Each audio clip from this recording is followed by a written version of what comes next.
Do you ever feel that you adjust your behavior to gain approval? Do you avoid saying or doing what you want because you're worried someone won't like it? Welcome back to Quieting Anxiety. I'm Dr. Monica Frank with Excel at Life. Today we're going to explore the complex relationship between approval seeking, rejection sensitivity, and anxiety. Let's begin by settling into your space. Take a slow, gentle breath in and exhale fully. Feel your shoulders soften, your jaw relax, and the muscles around your eyes release any tension.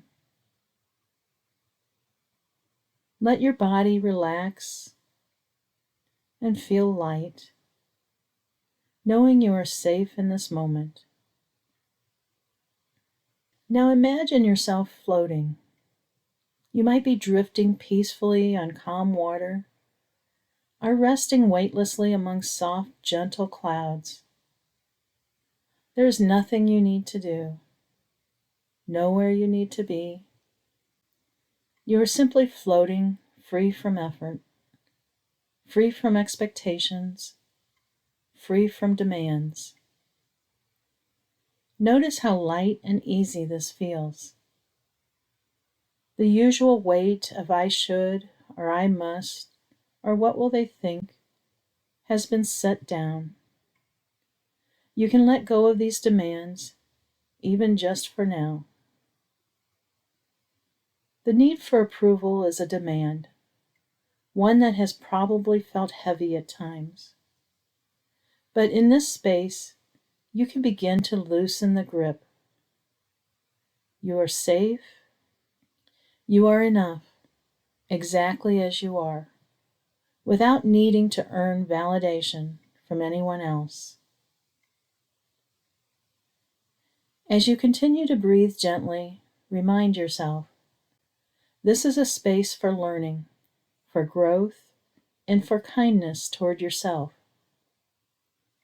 Let that sense of freedom and calm guide you as we explore how approval seeking and rejection sensitivity have influenced your anxiety, and how you can begin to change those patterns. Whether we call it social anxiety or fear of rejection, the need for approval is common, and it has evolutionary roots. Fear of rejection helped humans maintain group bonds, essential for survival. In the distant past, if an individual was rejected by the group, they were likely to die. Such drastic consequences are not likely today, but for some, that survival instinct from the past is still a driving force.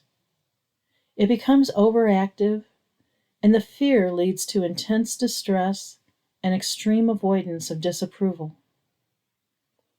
Such avoidance can mean trying to please others to the detriment of their own needs, or even avoiding others because the fear of rejection is so overwhelming.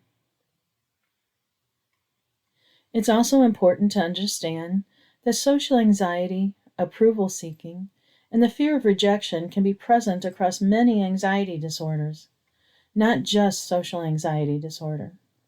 For example, someone with generalized anxiety may worry excessively about whether they've upset others.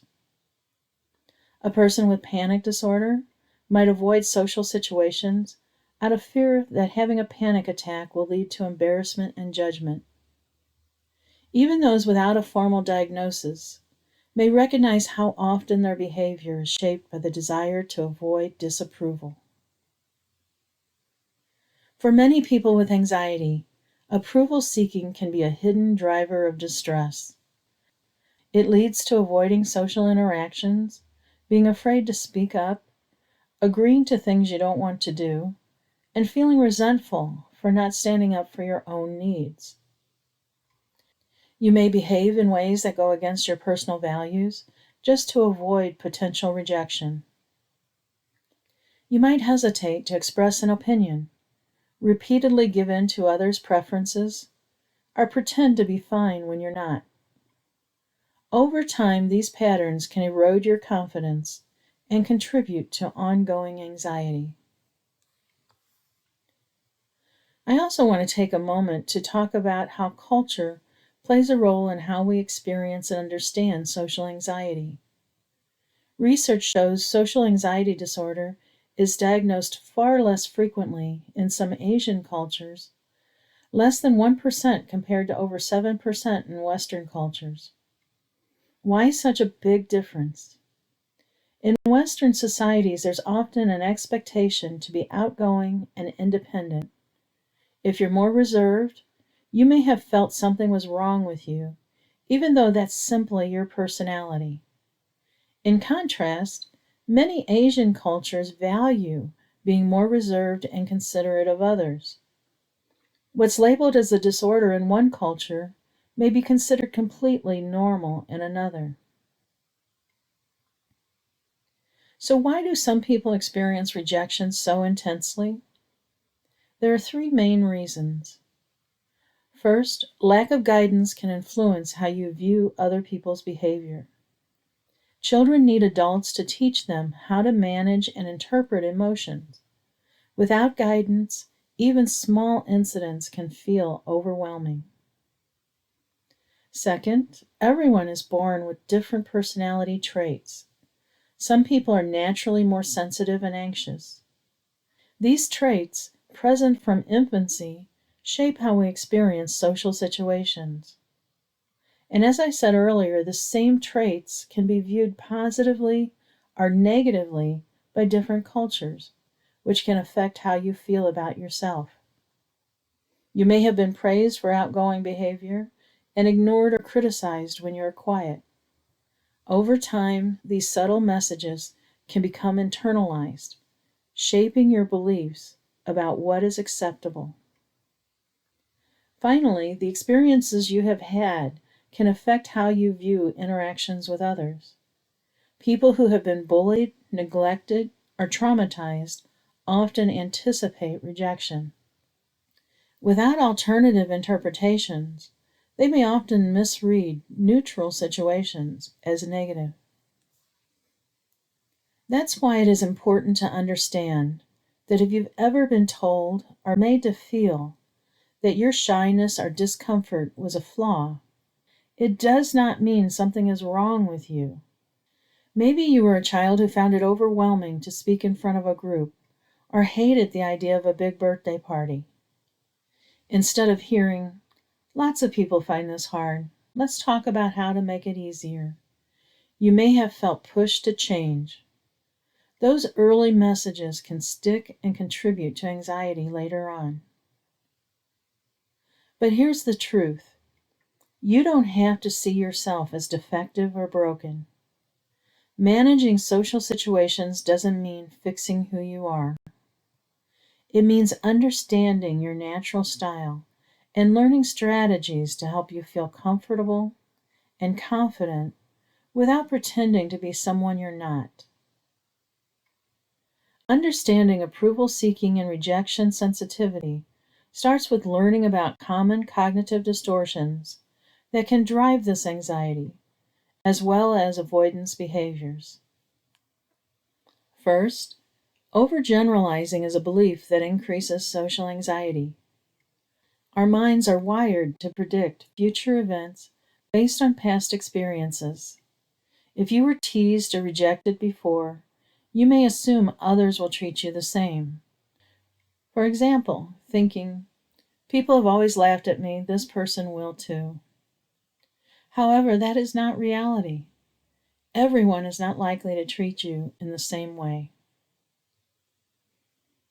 Another common theme that contributes to anxiety is personalization.